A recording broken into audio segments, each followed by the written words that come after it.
Assalamualaikum warahmatullahi wabarakatuh. Waalaikumsalam warahmatullahi wabarakatuh. Puja dan puji syukur kita panjatkan kehadirat Allah Subhanahu wa Ta'ala. Salam dan salawat kita berikan kepada Nabi besar, Nabi penutup, Rasulullah Muhammad Sallallahu Alaihi Wasallam, keluarga beliau yang mulia, para sahabat beliau yang mulia, serta umat beliau yang sangat dikasihi dan disayangi oleh Rasulullah. Pada kesempatan kali ini kita kembali kepada Bible seri 020, 021 dan 022. Pada para pemirsa yang dirahmati oleh Allah dan rekan-rekan kami, saudara-saudara kami yang beragama Nasrani yang dikasihi oleh Allah, semoga hidayah suatu saat menghampiri saudara-saudara kita semua. Juga salam ini khusus nih buat saudara-saudara kita di Malaysia yang tidak hanya satu rumpun tapi juga diikat oleh satu akidah. Marilah kita sekarang mengaji dalam artian yang luas, yaitu mengkaji, menganalisa secara akademis. Untuk dilanjutkan oleh Bapak Dondi tentang kontradiksi di dalam Bible. Silakan Bapak Dondi. Assalamualaikum warahmatullahi wabarakatuh. Ya, jumpa lagi dalam kajian kita kali ini. Sekarang kita sudah sampai di 020 ya. Sampai 022. 022. Oke. Tar dulu nih. Ini kenapa nih jaketnya kok Union Jack? Emangnya Liga Inggris nih kita? Kenapa nih Pak? Bukan. Ini saya sedang mendukung dan berharap negara Inggris segera menjadi negara Muslim yang amin. Kita tahu ya, banyak Muslim di Inggris yang berdakwah di Speaker's Corner gitu kan, dan bahkan sampai ada Muslim yang sudah menjadi pejabat pemerintah. Alhamdulillah. Gitu Pak Ustadz. Jadi ya ini hanya bentuk dukungan saya aja. Siap. Kita doakan. Boleh dong. Boleh. Kita harus dukung, doakan. Tapi tadi ngomong-ngomong nyebut Bible-nya biasa aja dong Pak Ustadz. Jadi nggak usah pakai begini-begini. Bukan, maksudnya O-nya biasa aja. Biasa aja. Bible. Nggak usah lebay-lebay ya. Okay. Ya. Siap, lanjut. Oke ya. Terima kasih banyak atas perhatiannya yang mengikuti kajian ini. Semoga kajian kita selalu bermanfaat begitu ya.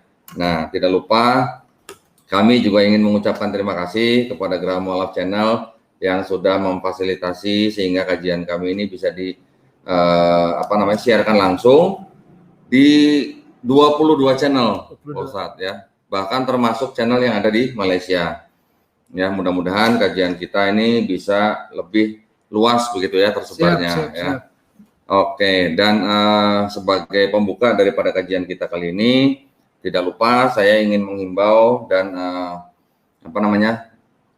jika para pemirsa ada yang ingin memberikan zakat, sedekah, infak ya, bisa mentransfer ke rekening Bank Syariah Mandiri di nomor rekening kode bank 451 11 88 88 9995 atas nama Yayasan Pembina Mualaf At-Tauhid ya, dan kemudian mengirimkan bukti transfer tersebut ke nomor handphone YPM At-Tauhid, yaitu di 0812 3280 2080. Begitu juga para pemirsa yang ingin berpartisipasi, yang ingin wakaf untuk tanah yang akan dibebaskan oleh Yayasan Pembina Mualaf At-Tauhid yang berlokasi di Wonosalam, Jombang, Jawa Timur seluas 6 hektar, bisa berpartisipasi dengan harga per meternya Rp250.000 ya. Jadi jika pemirsa ingin berwakaf misalnya 10 meter, tinggal dikalikan 10 meter kali Rp250.000 per meter persegi ya. Wakaf bisa ditransfer ke rekening yang tadi sudah saya sebutkan dan bisa dikonfirmasi ke nomor handphone yang sudah tadi saya sebutkan juga. Baik, tanpa panjang lebar, saya akan langsung masuk ke dalam kajian kita kali ini, yaitu di nomor 020 ya, Pak Ustadz ya. Ya. Oke, saya share sebentar ya. Oke, di nomor, ini nomor 20 ya. Menurut 4 gospel, apa perintah ke-6 Yesus? Nah, nih Pak Ustadz nih. Ya. Ya, saya langsung aja. Di Matius dikatakan, kasihilah sesamamu manusia seperti dirimu sendiri. Ya, di Matius 19 ayat 18 sampai 19. Saya bacakan langsung. Orang itu kepadanya, perintah yang mana? Kata Yesus, jangan membunuh, ya, jangan berzina, jangan mencuri, jangan mengucapkan saksi dusta, hormatilah ayahmu dan ibumu, dan kasihilah sesamamu manusia seperti dirimu sendiri. Ya, jadi perintah keenam adalah apa? Kasihilah sesamamu manusia seperti dirimu sendiri. Ya, maksudnya. Di Markus perintah keenam itu hormati bapak dan ibumu. Ya, adanya di Markus 10 ayat 19. Engkau tentu mengetahui segala perintah Allah. Jangan membunuh, jangan berzina, jangan mencuri, jangan mengucapkan saksi dusta, jangan mengurangi hak orang, hormatilah ayahmu dan ibumu. Ya. Ini udah beda nih, Pak Ustadz nih. Beda jelas banget. Ya, di Matius kasihilah sesamamu, di Markus hormati bapak dan ibumu. Ya. Di Lukas itu perintahnya nggak sampai 6 nih, Pak Ustadz. Yesus hanya menyebutkan 5 perintah. Ya, di Lukas 18 ayat 20, engkau tentu mengetahui segala perintah Allah. Jangan berzina, jangan membunuh, jangan mencuri, jangan mengucapkan saksi dusta, hormatilah ayahmu dan ibumu. Ya, tidak ada lagi nih. Jadi cuma 5 nih. Di Yohanes tidak ada keterangan mengenai ini gitu. Nah, jadi Matius, Markus, Lukas dalam hal ini berbeda semua nih, Pak Ustadz nih. Ya, gimana dong? Lanjut. Perlu nggak ditanya mana yang salah? Perlu deh. Jadi mana yang salah? Coba tanya saya dong, Dad. Jadi mana yang salah? Bible, oh Bible. Urutnya yang ada kompak Matius sama Markus. Ya. Yang satu bilang cintailah seperti engkau mencintai dirimu sendiri, kurang lebih seperti gitu ya. Kasihilah sesamamu seperti engkau mencintai dirimu sendiri. Ya. Bagus ini ajarannya. Bagus. Tapi kontradiksi nih. Yang nomor 6 hormati ayah ibu, udah jauh banget. Ya, walaupun sama-sama bagus. Ini sih mungkin kita nggak apa namanya? Mungkin bukan murni kontradiksi ya. Oke. Tetapi ini bukti bahwa berita-berita yang ditulis oleh para penulis Matius, Markus, Lukas ini nggak matching gitu ya, nggak seragam gitu beritanya gitu. Jadi ini membuktikan bahwa berita-berita yang ditulis oleh para penulis gospel ini adalah berita-berita yang beredar di masyarakat selama puluhan tahun. Oke. Gitu, Yeah. Ustaz. In fairness, boleh nggak saya tanya secara adil? Boleh. Terus masalahnya apa? Kan ajaran nomor 6 dan nomor 6 tadi menurut Matius, kasihilah sesamamu. Yeah. Kan ajaran yang bagus. Nomor 6, hormati ayah ibu. Kan ajaran yang bagus juga. Lalu apa nih yang perlu kita ambil pelajaran dari berbedanya perintah ke-6? Kalau nomor 5 Lukas sampai nomor 5 doang, nggak ada nomor 6-nya. Yohanes malah tidak mention sama sekali. Apa yang bisa kita pelajari daripada Markus dan Matius ya? Perbedaan ini. Intinya ya, kalau menurut saya, ini semua perintah-perintah Yesus ini semuanya adalah diambil dari 10 perintah Allah yang ada di Perjanjian Lama. Oke, 10 Commandments ya. 10 perintah Tuhan. Ya, 10 Commandments ya. Cuman yang namanya hukum yang sudah sangat melekat gitu di hati istilahnya bangsa Yahudi, menurut Pak Ustadz kalau ditukar-tukar atau urutannya berbeda tuh gimana gitu? Nggak boleh dong, karena asli dari Allah turun kepada Nabi Musa. Lalu kalau berubah-ubah, apalagi sampai ada yang hilang ya, corrupted files kalau bahasa anak-anak zaman sekarang tuh. Nah, itulah poinnya gitu. Ini adalah 10 Commandments yang mana urutannya bisa berubah, yang mana kata-katanya, poin yang ke-6 itu juga bisa beda gitu loh. Oke, paham. Jadi kalau begitu nih beneran inspirasi dari Roh Kudus atau bukan gitu loh. Ya, kan gitu kan pertanyaannya kan? Paham. Oke, berikutnya yang nomor 21 gitu ya. Oke, menurut 4 Gospel, Yesus itu ke bait Allah sebelum atau sesudah melihat pohon ara. Ya. Di Matius dikatakan atau diceritakan itu sebelum. Ya, jadi Yesus ke bait Allah sebelum melihat pohon ara. Ayatnya ada di Matius 21 ayat 18 sampai 19. Perikopnya mengatakan Yesus mengutuk pohon ara, ya. Saya bacakan. Ya. Pada pagi hari dalam perjalanannya kembali ke kota, Yesus merasa lapar. Dekat jalan ia melihat pohon ara, lalu pergi ke situ, tetapi ia tidak mendapat apa-apa pada pohon itu selain daun-daun saja, ya. Katanya kepada pohon itu, engkau tidak akan berbuah lagi selama-lamanya. Dan seketika itu juga keringlah pohon ara itu. Ya, artinya ini kan belum menceritakan Yesus ke bait Allah nih. Ya. Berarti sebelum ke bait Allah Yesus sudah mengutuk pohon ara nih. Ya. Nah, kalau di Markus itu sesudah. Ya, di Markus 11 ayat 12 sampai 19. Perikopnya sama, Yesus mengutuk pohon ara. Saya bacakan ya. Keesokan harinya sesudah Yesus dan 12 muridnya meninggalkan Betania, Yesus merasa lapar dan dari jauh ia melihat pohon ara yang sudah berdaun. Ia mendekatinya untuk melihat kalau ia mendapat apa-apa dari pada pohon itu. Tetapi waktu ia tiba di situ, ia tidak mendapat apa-apa selain daun-daun saja, sebab memang bukan musim buah ara. Ya. Maka katanya kepada pohon itu, jangan lagi seorang pun makanmu selama-lamanya. Dan murid-muridnya pun mendengar. Ya. Perhatikan, keesokan harinya, sesudah Yesus dan ke-12 muridnya meninggalkan Betania. Ya. Nah, di Lukas, itu hanya ke bait Allah, tetapi tidak melihat pohon ara. Di Yohanes tidak mendapatkan kabar mengenai pohon ara ini. Ya. Nanti ada tambahan di Markus. Ya, di Markus itu di Markus 11 ayat 12 ayat 19, Yesus menyucikan bait Allah. Lalu tibalah Yesus dan murid-muridnya di Yerusalem. Sesudah Yesus masuk ke bait Allah, mulailah ia mengusir orang-orang yang berjual beli di halaman bait Allah. Meja penukar uang dan bangku-bangku pedagang merpati dibalikannya, dan ia tidak memperbolehkan orang membawa barang-barang melintasi halaman bait Allah. Ya. Lalu ia mengajar mereka, katanya, bukankah ada tertulis, rumahku akan disebut rumah doa bagi segala bangsa, tetapi kamu ini telah menjadikannya sarang penyamun. Imam-imam kepala dan ahli-ahli Taurat mendengar tentang peristiwa itu dan mereka berusaha untuk membinasakan dia, sebab mereka takut kepadanya. Melihat seluruh orang banyak takjub akan pengajarannya. Menjelang malam mereka keluar lagi dari kota. Nah, berarti di dalam cerita Markus, ya, Yesus melihat pohon aranya itu sesudah Yesus ke bait Allah.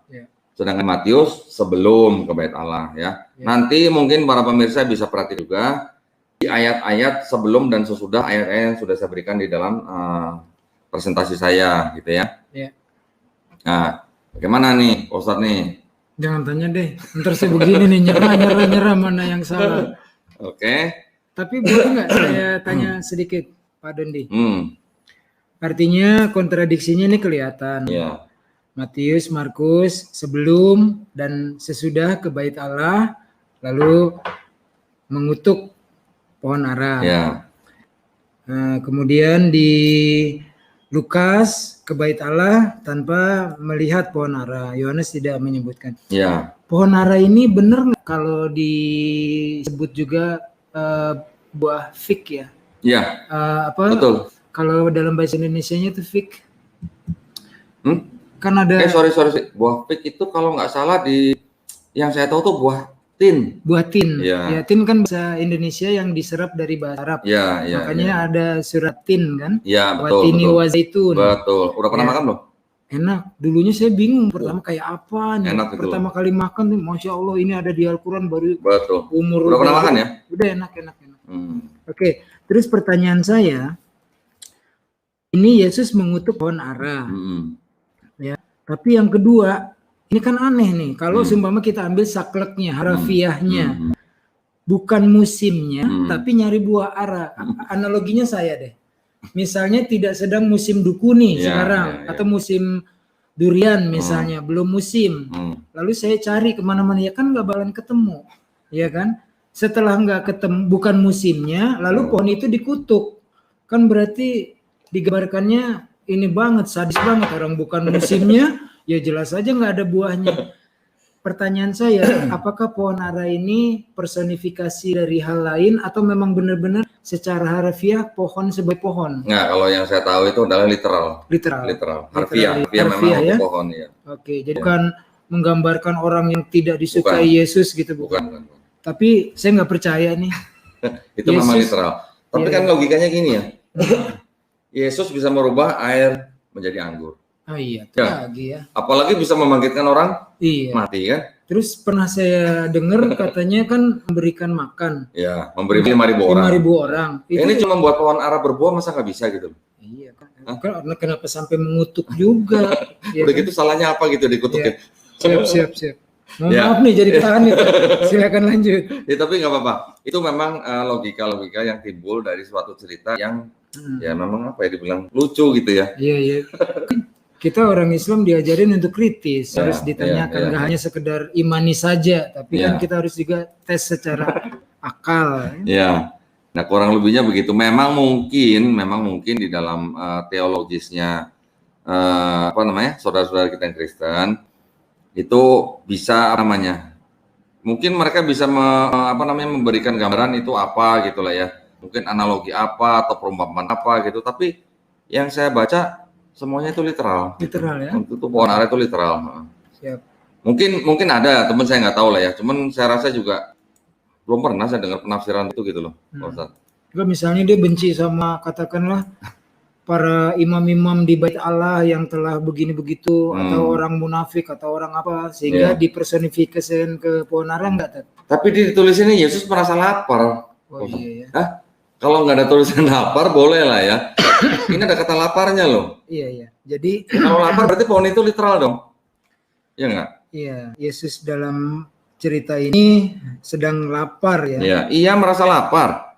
Ya. Iya, merasa. Di Matius 21:18 Yesus merasa lapar ya. Di Markus 11 ayat 12 Yesus merasa lapar. Jadi kalau lapar hubungannya apa kalau bukan? benar-benar. Jadi Makan dong. Iya, jadi kalau saya mengasumsikan ini pohon ini gambaran personifikasi dari sesuatu, itu asumsi berarti. Nggak masuk. Ya kan? Kan kita menghindari asumsi, Iya. harus berdasarkan nas dan dalilnya kan. Iya. Oke, lanjut, Tat. Ya, Maaf nih jadi saya oke. ngerem. Siap. Nah, sekarang jadi nomor 22 ya. Langsung dua-dua. Oke. Menurut Mbak Gospel, Yesus mulai pelayanannya di bumi itu sebelum atau setelah Yohanes Pembaptis ditangkap. Nah, ya di Matius tidak diceritakan. Ya, di Markus itu setelah Yohanes ditangkap. Ada di Markus 1 ayat 14. Sesudah Yohanes ditangkap, datanglah Yesus ke Galilea memberitakan Injil Allah. Ya, sesudah Yohanes ditangkap, datanglah Yesus ke Galilea memberitakan Injil Allah. Ya. Tat, potong lagi nih, penting nih soalnya nih, Tat, supaya Taruh, saya nggak pusing. Mendingan saya selesaiin dulu. Oke, Ini pendek kok ini. Iya. Di Lukas tidak diceritakan. Nah, di Yohanes nih. Di Yohanes itu sebelum Yohanes ditangkap, Yesus memulai pelayanannya di bumi. Ya, adanya di Yohanes 3 ayat 22-24. Sesudah itu Yesus pergi dengan murid-muridnya ke tanah Yudea dan ia diam di sana bersama-sama mereka dan membaptis, ya. Akan tetapi Yohanes pun membaptis juga di Ainon dekat Salim, sebab di situ banyak air dan orang-orang datang ke situ untuk dibaptis. Sebab pada waktu itu Yohanes belum dimasukkan ke dalam penjara. Nah, silakan mau nanya. Gimana? Tapi jangan diduluin pertanyaan lagi nih, mana yang salah. Enggak, udah silakan. Ya, saya udah tinggal begini nih kalau tanya Yesus. Itu tadi waktu Ustaz menyebut Yesus mengabarkan atau memberitakan Injil. Ya. Ya kan? Kita ini bahasan ini akan sangat luas, tapi intinya bagi orang Islam itu betul diakui Yesus itu seorang utusan Allah, messenger. Jadi dia memberitakan Injil sebagaimana Musa memberitakan hukum-hukum Torah, Zabur kepada Daud, Al-Quran kepada Rasulullah SAW. Jadi dia memberitakan Injil, bukan memberitakan gospel dong berarti. Karena kan kontradiksi terus nih dari awal saya ikutin, ya kan? Ya, jadi saya sudah pernah menjelaskan mengenai perspektif Islam mengenai Injil. Injil di dalam perspektif Islam adalah wahyu yang diturunkan Allah Subhanahu wa taala kepada Nabi Isa alaihissalam, ya. Bukan Matius, Markus, Lukas, Yohanes. Bukan itu gitu. Makanya saya lebih nyaman menyebut Matius, Markus, Lukas, Yohanes itu sebagai gospel. Jangan disebut Injil ya, karena Injil buat Islam ya. Saat Nabi Isa alaihissalam masih hidup dan pada waktu tertentu itu, waktu setelah beliau wafat ya udah selesai. Nah, pernyataan saya tadi bahwa Injil adalah wahyu yang diturunkan Allah Subhanahu wa taala kepada Nabi Isa alaihissalam dibuktikan dengan ayat ini. Oke. Nah, nih Yesus ke Galilea memberitakan Injil Allah, gitu kan? Apakah Injil ini Injil Matius, Markus, Lukas, Yohanes? Ya Itu bukan. kan gospel. Belum ada lagi pula kan? Iya. Karena Markus ditulis paling cepat 32 tahun setelah Yesus disalib dan diangkat, gitu kan? Nah, Injil inilah yang dimaksud wahyu yang diturunkan Allah Subhanahu wa taala kepada Isa Al-Masih, gitu loh. Paham. Ya. Nah, balik lagi nih. Jadi saya sekarang dulu saya nyebutnya tuh Injil Matius, Injil Lukas, Injil Yohanes. Padahal bukan, harusnya kita sebut gospel. Ya. According to lagi kalau bahasa Inggrisnya. Menurut Markus, menurut Lukas, menurut Yohanes, menurut Matius. Iya, betul. Lanjut, Tad. Oke, kita udah sampai nomor 22 nih. Udah, 22. Nah, jadi yang salah Yesus itu mulai pelayanannya di bumi itu sebelum atau sesudah Yohanes ditangkap, gitu loh. Saya udah bilang, gimana caranya Markus sama Yohanes ini bisa rekonsiliasi, gitu loh. Iya ya. Kan kalau menurut saudara-saudara kita yang Kristen, keempat gospel itu kan saling melengkapi, ya. Pernah dengar kan? Pernah. Saling melengkapi kan? Kalau begini melengkapinya di mana, gitu? Nggak bisa dong, Pak. Kan kalau melengkapi misalnya gini nih, ada 3 orang, ya kan? Saya kasih pembukaan. Orang kedua Ustadz Dondi tentang isi pembukaan, isi, lalu orang ketiganya nanti ditutup, penutup atau rangkuman atau apapun lah. Tapi kalau begini kan ceritanya di waktu yang sama, tema yang sama berbeda. Itu mah bukan melengkapi, kontradiksi namanya. pusing lanjut, tapi asik juga nih. Loh, jadi mau lanjut apa enggak? Biarpun kalau ngaji begini bikin pusing, tapi mau lanjut nggak nih?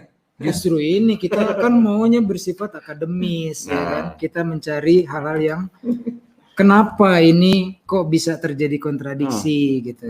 Lanjut. Jadi ya kalau secara logika tidak bisa ini disebut sebagai melengkapi gitu loh. Nggak bisa. Ya, karena yang satu bilangnya mulai pelayanan atau memberitakan Injil itu sesudah Yohanes ditangkap, yang satu bilangnya belum ditangkap Yohanesnya gitu loh. Jadi kan ada sesuatu yang berbeda gitu kan. Oke, jadi kali ini kajian kita sampai di nomor 22 ya, Pak Ustadz ya.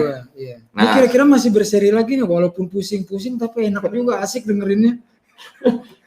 Yang saya catat udah 200 lebih loh, Pak Ustadz. Masya Allah. Gimana? Mau dihabisin nggak? Habisin. Kan kita buat untuk akademis kan. Oke. Nah ini adalah seri-seri yang dimulai khusus untuk yang 4 gospel dulu, Pak. 4 gospel ya. Nanti setelah yang 4 gospel selesai, kita lanjut dengan yang kontradiksi dari seluruh Bible. Seluruh Bible. Yang dari Kejadian sampai Wahyu. Gitu. Itu tambah begini lagi nih, saya pusing lagi, tapi nggak apa-apa lah. Tapi lucu-lucu loh kalau yang itu. Lucu-lucu loh benar. Oke, ya, seperti biasa ya pada kajian Bible kita kasih bonus nih. Oh iya, lupa. Itu ada bonusnya juga, harus ada bonus, gitu. BONUS. Oke. Iya. Nah, bonusnya nih, ini saya kasih ini. Dari 2 Samuel 24 ayat 13. Ya. Ayat apa? 13. 2 Samuel 24 ayat 13. Nah, ini saya tampilkan beberapa versi Bible yang menampilkan ayat yang sama ya. Oke, ini sekarang kita bisa lihat. Paling pertama kita lihat yang terjemahan baru dulu ya. Terjemahan baru TB. Itu kan yang paling familiar. Ya. Saya bacakan nih. Kemudian datanglah Gad kepada Daud, memberitahukan kepadanya dengan berkata kepadanya, akan datangkah menimpa engkau 3 tahun kelaparan di negerimu, atau maukah engkau melarikan diri 3 bulan lamanya dari hadapan lawanmu, sedang mereka itu mengejar engkau, atau akan adakah 3 hari penyakit sampar di negerimu? Ya, maka sekarang pikirkanlah dan timbanglah. Jawab apa yang harus kusampaikan kepada yang mengutus aku. Perhatikan yang saya kasih highlight garis bawah sama yang tebal ya. Di situ ada kata 3 tahun ya. Kemudian di versi yang bis bahasa Indonesia sehari-hari ya, dikatakan begini. Gad datang menghadap memberitahukan kepadanya perintah Tuhan itu katanya, mana Baginda pilih, negeri ini ditimpa bencana kelaparan selama 3 tahun, atau Baginda lari dikejar-kejar musuh selama 3 bulan, atau negeri ini diserang wabah penyakit selama 3 hari. Putuskanlah sekarang apa yang harus kusampaikan kepada Tuhan. Ya, tadi yang di LTB 3 tahun, 3 tahun. yang di BIS juga 3 tahun 3 ya. tahun. Nah, kita lihat yang versi lain ya, ada ESV, ada GNB. Ya. Ya. Sebentar. ESV itu English Standard Version. Ya, maksudnya GNB kita udah tahu Good News Bible kan. Oke. Di situ di bahasa Inggrisnya disebutkan, so God came David and told him and said to him, shall 3 years of famine come to you in your land, or will you flee 3 months before your foes while they pursue you? Or shall there be 3 days pestilence in your land? Now consider and decide what answer I shall return to him who sent me. Ya, di GNB dikatakan, God went to him, told him what the Lord had said, and asked, which is to be 3 years of famine in your land, or 3 months of running away from your enemies, or 3 days of an epidemic in your land. Now think it over and tell me what answer to take to the Lord. Ya, kurang lebih sama terjemahannya ya. Yeah. Nah, sekarang kita lihat di KJV ini, King James Version.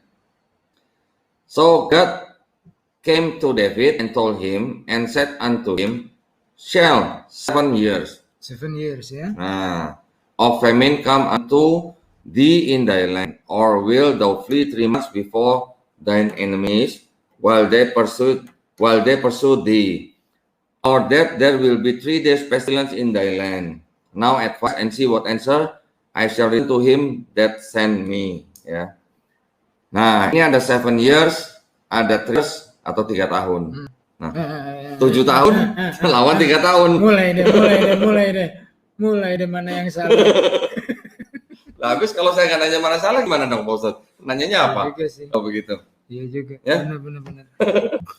7 years versus 3 years. 7 tahun versus 3 tahun. Iya. Yang salah yang mana gitu. Itu aja saya pengen tahu. Susah kalau pertanyaannya gitu.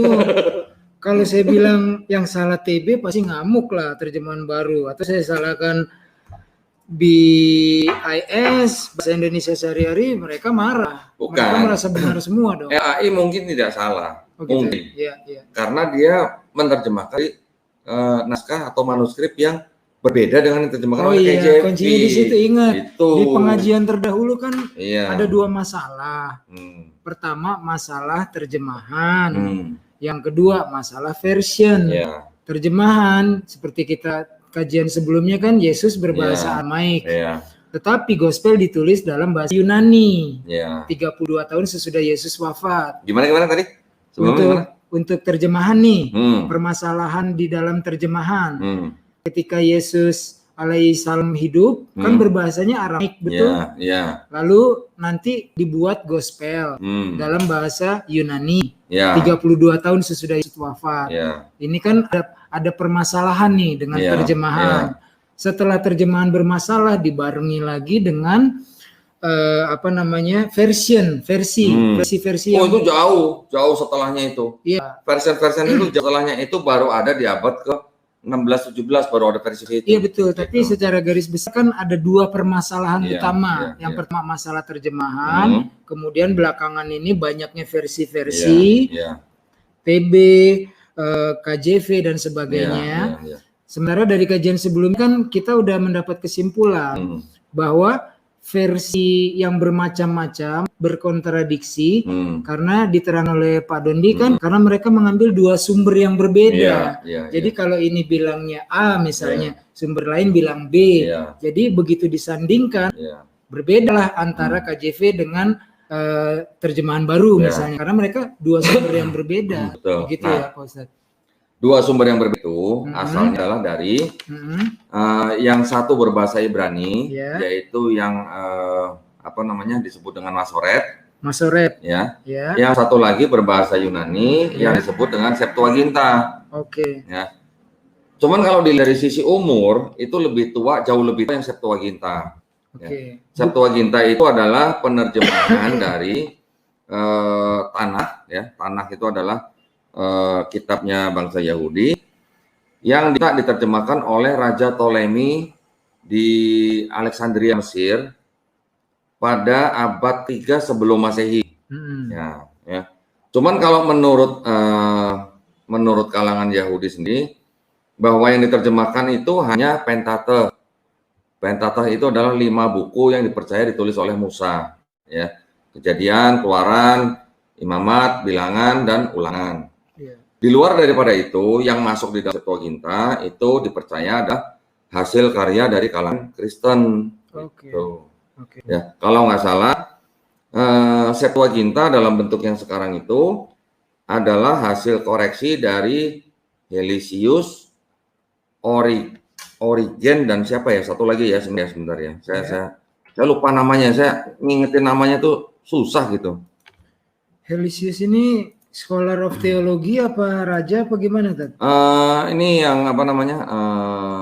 Penulis-penulis ini, penulis apa namanya? Septuaginta. Ya. Oke. Hesisius, ya, Hesisius. Origen, satu lagi Lucian. Saya tuh selalu lupa Luciannya loh.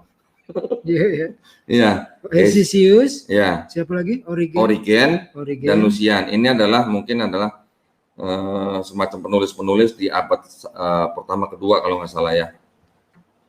Ya. Iya. Kalau ngapal ini sih gampang nih supaya nggak lupa-lupa mulu ngapalin Lucian.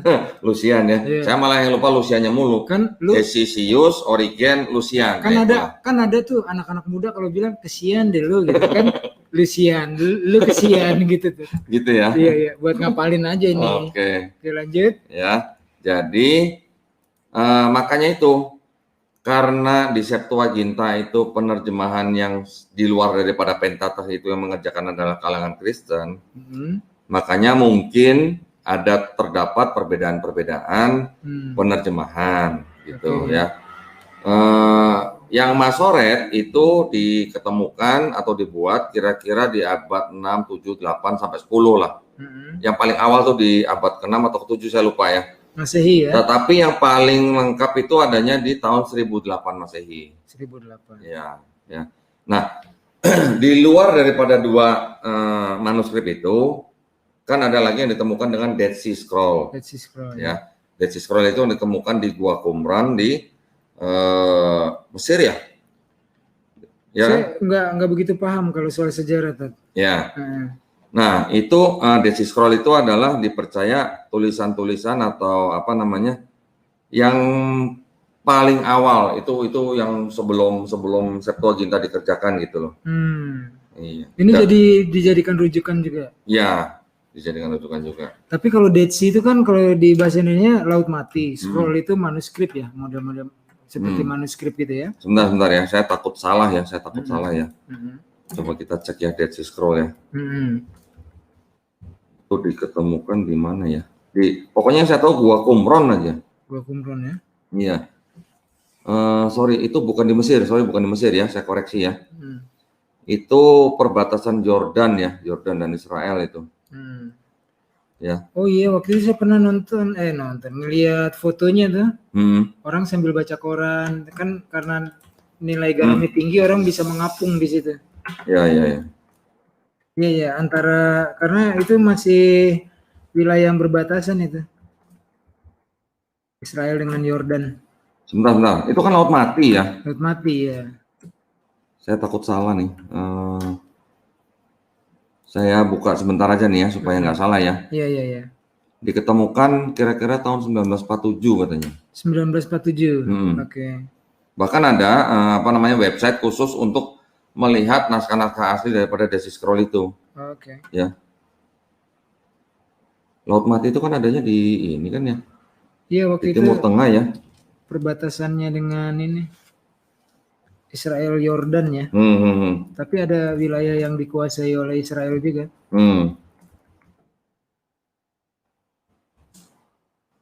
Oke, saya cuma takut salah aja. Ya benar, Dead Sea, perbatasan Yordan dan Israel ya. Iya.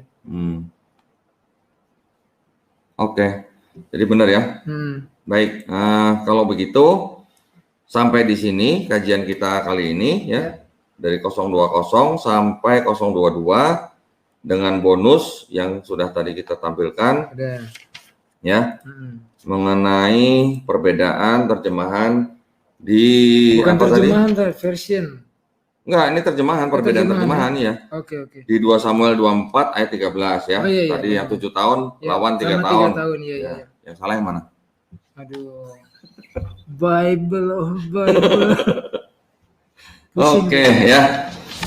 Kalau begitu kita sudahi kajian kita kali ini. Semoga bisa menjadi manfaat bagi para pemirsa.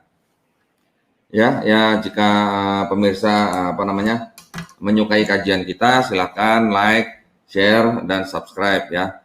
Jangan lupa bunyikan tanda lonceng supaya selalu mendapat notifikasi dari channel kami.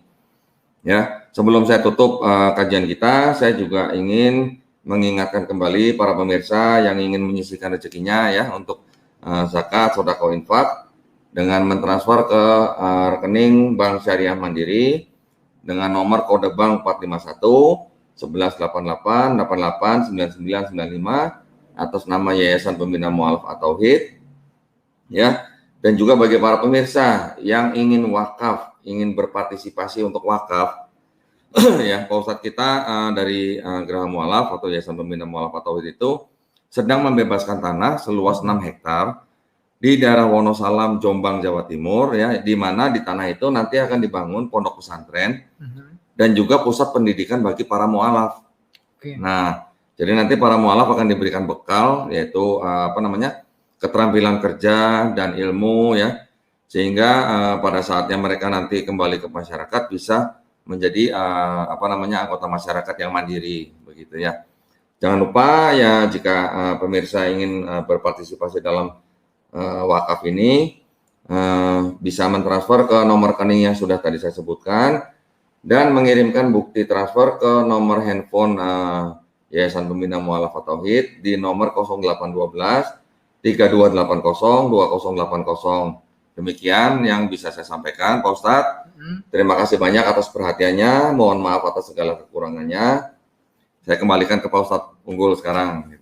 Ya, nggak perlu panjang lebar lagi. Kita sudah mengkaji sampai ke nomor 022 tentang kontradiksi, dan ini rupanya masih berlanjut terus. Kita akan terus pusing, tapi asik nih, asik ngobrolnya. Kalau udah ditembak dengan pertanyaan mana yang salah, pusing, tapi asik ya. Kita ngobrol secara akademis, tidak ada penghujatan, tapi kita sama-sama lah belajar mengkaji. Nah, jadi dari semua itu kita makin menambah wawasan, menambah ilmu, dan segala sesuatunya tidak cukup hanya imani saja. Just do as I said, don't do as I do, nggak bisa. Kita sama Allah waktu diciptakan dulu manusia dikasih otak, semua makhluk hewan juga dikasih otak, tapi ada kekhususan, kita dikasih akal untuk meneliti, menguji semuanya. Kalau yang nggak bisa diuji dengan akal, itu namanya iman. Kita harus beriman. Tapi ada hal-hal yang kita perlukan akal. Jadi pusing-pusing sedap dong kalau gitu. Pusing-pusing sedap, makanya nggak kapok nih. Walaupun ditanya begitu, saya jawabannya nyerah. Tapi asik. Oke ya, rekan-rekan yang dikasihi dan dirahmati Allah, juga saudara-saudara kami yang beragama Nasrani, penuh cinta kasih kami dalam Allah kepada saudara-saudara kami. Silakan bertanya dengan cara yang beradab dan santun. Kami tidak menghujat, kami tidak menghina. Sebaliknya juga begitu insya Allah dari saudara-saudara kami yang beragama Nasrani. Jadi silakan bertanya-tanya atau menyanggah dalam ruang dan koridor akademis. Saya kira cukup sekian dulu untuk para pemirsa. Terima kasih sekali lagi saya ucapkan kepada Geraha Mu'alaf atas waktu dan kesempatannya. Pada Pak Dondi juga kita sama-sama mengaji. Beliau nggak pernah mau disebut ustadz, disebut guru. Karena kita sifatnya mengkaji, belajar. Demikian para pemirsa yang dikasihi dan dirahmati Allah. Saudara-saudaraku Nasrani yang dikasihi dalam Allah. Kami amit mundur, sampai ketemu dalam video-video berikutnya. Wassalamualaikum warahmatullahi wabarakatuh. Waalaikumsalam warahmatullahi wabarakatuh.